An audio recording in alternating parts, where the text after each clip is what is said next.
एक फिर जनता तो आम आदमी पार्टी भी बहुत बोल रही है।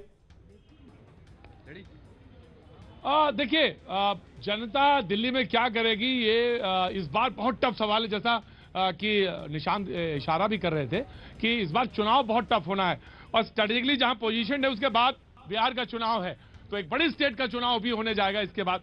लेकिन ठीक है, मुद्दे मैंने कहा कि इस बार आपके सामने जो फेरिस्त है वो एक नेशनल इश्यूज हैं जिसपे तमाम चर्चा है और हम यहाँ से रोज चर्चा करते हैं। और एक चर्चा वो है जो कि चाहे वो कॉलोनियां हो जिनका रेगुलराइज करने का मसला हो, चाहे वहां पे पानी का मसला हो, तो 20,000 लीटर की बात की थी उन्होंने। जहां तक बिजली का बिल की बात थी को 200 यूनिट जो है फ्री है। तो तमाम सारे इश्यूज हैं जो दिल्ली के बीच में है।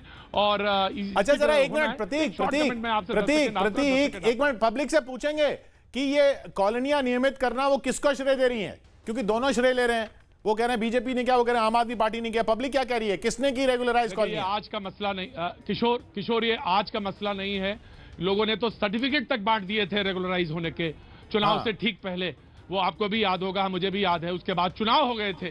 तो ये एक असल मसला है। जनता जो है ना वो इसी, मैंने कहा ना कि बहुत बहुत टिपिकल चुनाव है, तो वो दिल्ली की जनता दिल्ली की नब्ज को बहुत तरह से अच्छी तरह से पहचानती है। अच्छा मैं रोक रहा हूं आपको, विजेंद्र गोयल कुछ बोल रहे हैं, उसके बाद जनता की तरफ मुखातिब होता हूं। दे देंगे। विजय गोयल माफ कीजिएगा, विजय गोयल। कॉलोनियों को मालिकाना हक दे दिया हमने। झुग्गी झोंपड़ियों को जहां झुग्गी वहीं मकान की योजना के अंदर ले आए। हमने प्रदूषण को कम करने के लिए ईस्टर्न वेस्टर्न पेरिफेरल वे बना दिया। तो ऐसे हमने बहुत सारे काम किए हैं। मोदी है तो मुमकिन है। लोगों को एक बात का विश्वास है और हमारा एक ही नारा होगा, केंद्र में बीजेपी की सरकार, नगर निगम में बीजेपी की सरकार, अगर दिल्ली में भी बीजेपी की सरकार आई तो जो तालमेल के साथ काम होगा उसके आप बात देखिएगा कि दिल्ली सब बड़े शहरों को पीछे छोड़ देगी। सुना आपने प्रतीक, सुना आपने विजय गोयल जी को कि नगर निगम में दिल्ली की बीजेपी की सरकार, केंद्र में बीजेपी की सरकार, तो तालमेल चाहिए तो फिर तो बीजेपी की सरकार यहां भी होनी चाहिए। देखिए, डबल इंजन की सरकार का आपने भी नारा सुना होगा। अभी वहां से चुनाव खत्म करके यहां पे आए हैं। डबल इंजन क्या है? सवाल इस बात का नहीं है। जनता जो है यहाँ पे जब दे रही थी पिछली बार, उसको ये पता था कि केंद्र में क्या करना है और यहाँ का, और ये समझ में नहीं आ रहा था किसी को कि दिल्ली की जनता क्या करने जा रही है।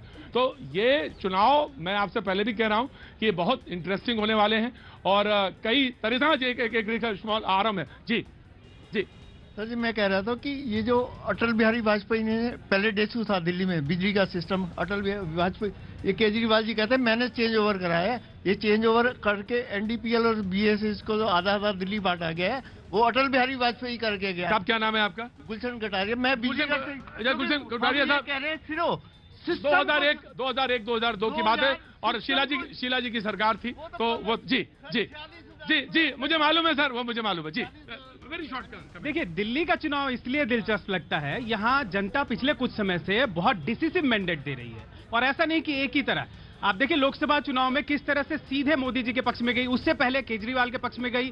और वही बात है कि यहाँ की जनता ज्यादा पढ़ी लिखी है, ज्यादा अवेयर है और साथ ही पॉलिटिकली बड़ा वोलेटाइल है। बिल्कुल। हाँ। और ये बहुत दिलचस्प इसलिए होगा कि एक तरफ एक पार्टी है जो उन तमाम भावनात्मक मुद्दों को जिनसे लोगों के बीच में अक्सर बंटवारा होता है उसको खूब जम के भुना रही है। दूसरी तरफ एक ऐसी पार्टी भी है जो राष्ट्रीय स्तर पर उसका विकल्प होने का दावा करती है और तीसरी पार्टी है जो कहती है कि हमने काम किया है और अगर हमारे काम पे विश्वास हो तो ही वोट दो। तो ये तीनों चीजों को देखना है कि जनता दिलचस्प है। ये बहुत दिलचस्प बात कैसी आपने कही। हाँ, वेरी शॉर्ट 10 सेकेंड।